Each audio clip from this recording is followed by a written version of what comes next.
فیضان جمال مصطفیٰ مسجد کا سنگ بنیاد رکھا۔ اسلام آباد پاکستان میں رکن شورا حاجی اظہر اتاری نے گزشتہ دنوں مدنی مذاکرے میں شیخ طریقت امیر اہل سنت دامت برکاتہم العالیہ نے مساجد کی تعمیرات کا ذہن دیا، جبکہ جیلم پنجاب پاکستان میں ہونے والے تربیتی اجتماع میں پاک بغدادی کابینہ کے اسلامی بھائیوں کو مدنی پھولوں سے نوازا۔ الحمدللہ عز و جل امیر اہل سنت شیخ طریقت دامت برکاتہم العالیہ نے جس طرح ترغیب دلائی ماہ عشق رسول کے حوالے سے، عاشقان رسول نے درود پاک کے سلسلے بھی، مدنی قافلے بھی الحمدللہ، اور خوب نیکی کی دعوت کو عام کرنے کے لیے مدنی قافلوں نے سفر کیا، درس فیضان سنت اور گھروں میں درود پاک، مساجد میں درود پاک۔ اس کے ساتھ ساتھ مساجد کا جو ایک پیارا کام ہمیں دعوت اسلامی کے تحت چلتا ہی رہتا ہے، اور بالخصوص ماہ عشق رسول میں امیر اہل سنت نے مسجد فیضان جمال مصطفیٰ کے حوالے سے ترغیب دلائی، اور الحمدللہ آج اسلام آباد میں اس علاقے میں جہاں بحریہ انکلیو بھی ہے، پی ایچ اے بلڈنگ کے بالکل پاس بحریہ انکلیو کے سامنے الحمدللہ یہ ہماری مسجد فیضان جمال مصطفیٰ آج جمعۃ المبارک کے دن اس کا آغاز ہو رہا ہے۔ الحمدللہ اس کی تعمیرات کا آج آغاز پہ کچھ عاشقان رسول نے مل کر یہاں دعا بھی کی ہے، اور ارادہ کیا کہ انشاءاللہ ہم اس کو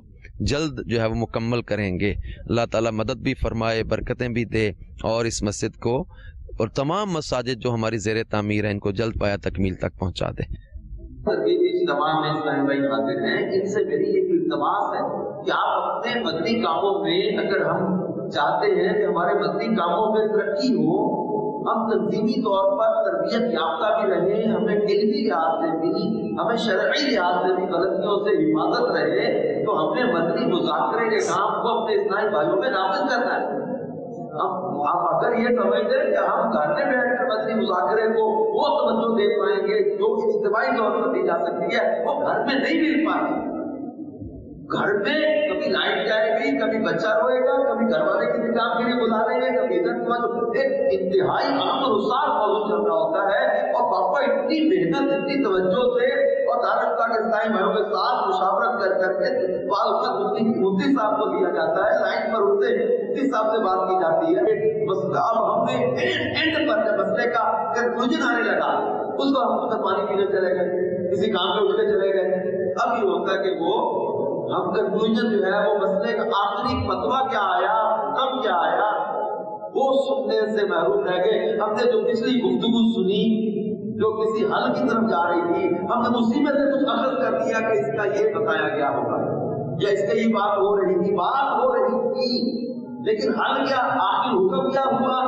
وہ ہم نے نہیں سنا۔ بات ہو رہی تھی، اسی کو ہم نے دلیل بنا کر آگے بیان شروع کر دیا، کیا سے کیا ہو جائے گا۔ اس لیے پلیز ہم اس بات کو سمجھیں،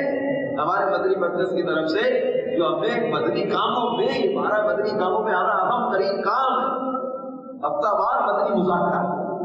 یہ اجتماعی طور پر دیکھنے دکھانے کا اہتمام کیجیے اور اس کی اہمیت کو سمجھیں۔ یہ انتہائی اہم کام ہے کہ ہم اپنے مدنی مرکز کے ساتھ، اپنے مرشد کے ساتھ وابستہ رہیں، جڑے رہیں، اور یہ وابستگی کا ایک اہم ترین طریقہ کار ہمارے پاس مدنی مذاکرہ بھی ہے۔ ہم ان سے مربوط رہیں، ہاتھوں ہاتھ چیزیں آتی ہیں، طے ہوتی ہیں، تنظیم کا حصہ بن جاتی ہے، ہم بہت پیچھے رہ جائیں گے۔ اپنے مدنی کاموں کو مضبوط کرنا چاہتے ہیں تو اپنے اسلامی بھائیوں کو ہفتہ وار مدنی مذاکرے میں پاپا کے قدموں میں لا کے